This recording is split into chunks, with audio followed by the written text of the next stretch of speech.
अभी सब्सक्राइब करें हमारे YouTube चैनल ईश्वर टीवी को और देखिए वीडियोस सबसे पहले। 3 स्थान पर बिना निमंत्रण पर जाने पर दोष नहीं लगता है। कहां कहां? अरे कथम सुताया पितृगेह कौतुकम।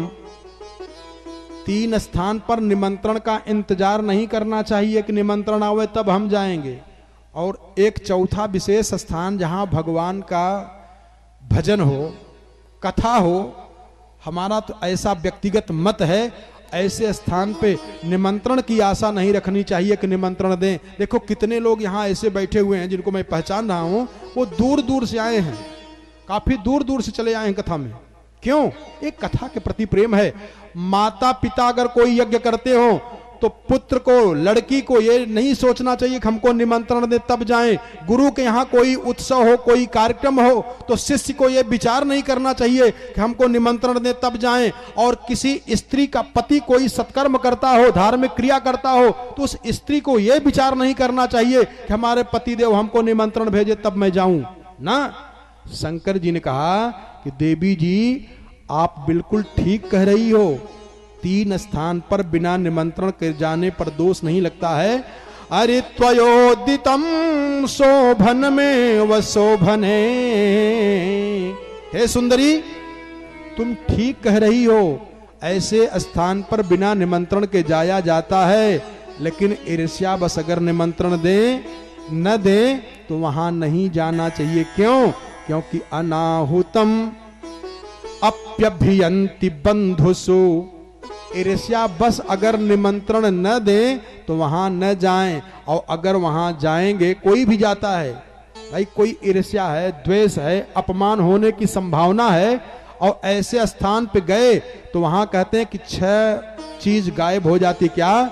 विद्या तपो वित्त वपुर वयः कुलैः सताम गुणैः षड्भिर सत्तमे तरैः। विद्या, तपस्या, धन, सुंदर शरीर, कुलीनता, ये नष्ट हो जाती है, क्षीण हो जाती है जो बिना निमंत्रण के जाते हैं। सती जी को बहुत समझाए।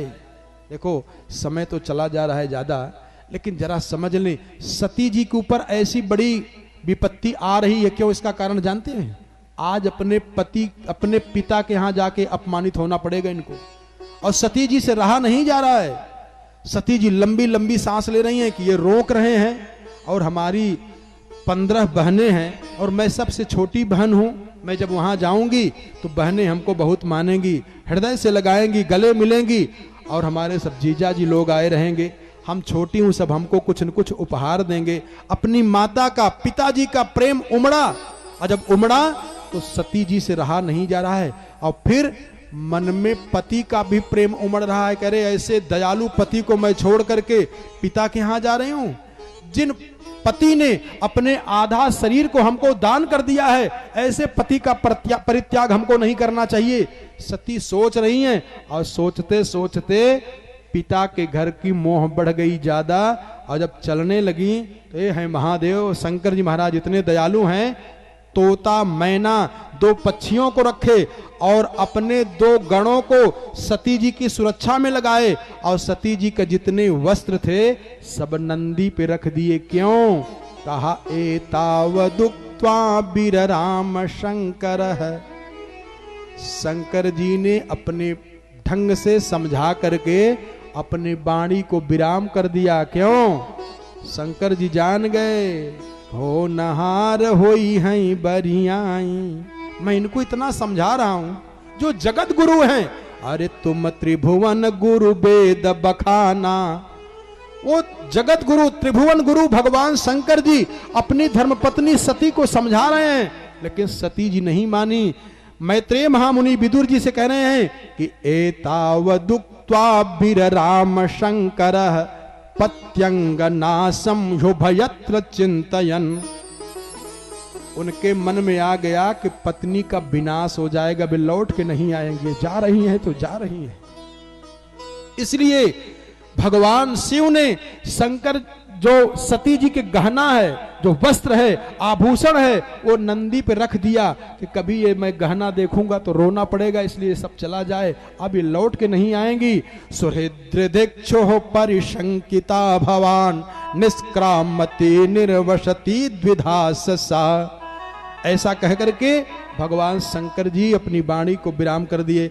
और इधर सती जी जाती हैं, और जब सती जी पहुंची हैं कनखल में, यज्ञशाला बहुत बढ़िया बनी हुई है, और यज्ञ में जैसे ब्राह्मणों का वर्ण होता है, तो जो पूज्य ब्राह्मण होते हैं उनका भी वर्ण होता है। जैसे कोई फूफा है, दामाद है, बहनोई है, ये पूज्य ब्राह्मण है। तो जो दक्ष प्रजापति है, 15 दामादों का अलग आसन, अलग जो सामग्री है उसको, और सामने पे नेम प्लेट लिखा हुआ है कि इस आसन पे ये बैठेंगे, इस पे ये बैठेंगे, इस पे ये बैठेंगे। लेकिन शंकर जी का कहीं स्थान भी नहीं बनाया है। अब सती जी ने जब देखा उस यज्ञ मंडप में, तो सती जी के पैर के नीचे की जमीन खिसक जा रही है कि हे भगवान, इतना अपमान कर रहे हैं। लेकिन क्या करें, सती जी उस यज्ञ में पहुंच चुकी थी। और मैत्रेय जी कहते हैं कि अरुद्र भागम तम वेक्षचाध्वरम पित्रा च देवे कित हेलनम विभौ। अपने पति का अपमान जब यज्ञ मंडप में देखी है सती जी, तो बर्दाश्त नहीं हो रहा है, क्या करें। और अनादृता यज्ञ सदस्य धीश्वरी चुकोपलोका निवधक्षति रुषा। इतना क्रोध हुआ है, उनके हृदय से ऐसी गरम गरम सांस निकल रही है मानो पूरे तीनों लोग को जला करके खाक कर डालेंगी। और जब आगे बढ़ी तो दक्ष प्रजापति आए, और जब देखा कि मेरी बेटी आ रही है, सोचो दक्ष प्रजापति ने रास्ता बदल दिया, रास्ता बदल दिया, सती को देखना नहीं चाह रहा है। लेकिन सती जी वहां गई और वहां जाकर के अपने पिताजी से हाथ जोड़कर कहा, पिताजी आप इतना अपमान क्यों कर रहे हैं? आपने भरी सभा में उनका अपमान किया, लेकिन वो हमारी वजह से कुछ बोले नहीं। आपने उनको अशिव कहा, भूत प्रेत के साथ नाचने वाला कहा, लेकिन वो कुछ नहीं बोले।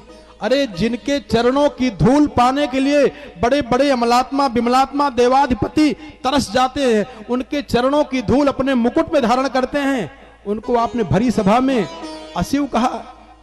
हरे शिवम यद्वक्षरम नाम गिरे ऋतम नृणाम। पिताजी आप जानते हो कौन है?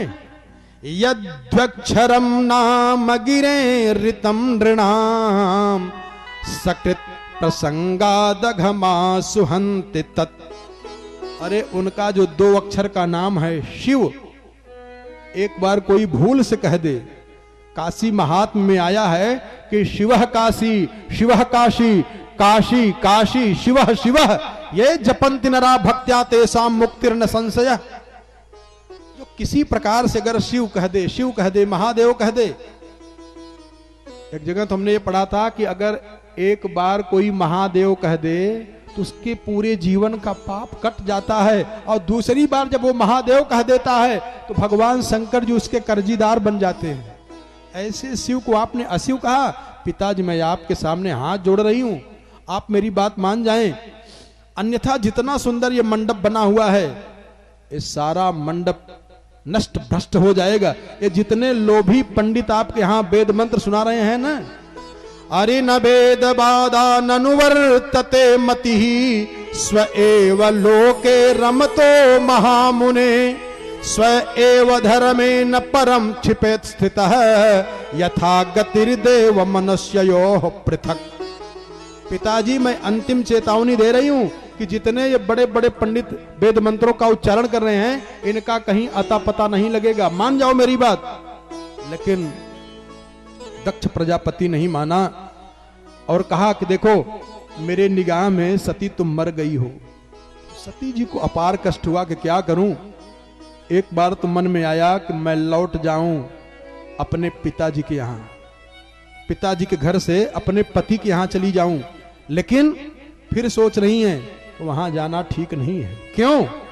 जब ये इतना दुष्ट है हमारा पिता, जो भगवान शिव से द्रोह करता है, तो इसी के शरीर के द्वारा तो मेरी उत्पत्ति हुई है, ये शरीर रहने लायक नहीं है, ठीक नहीं है, इसको नष्ट कर देना चाहिए। क्यों?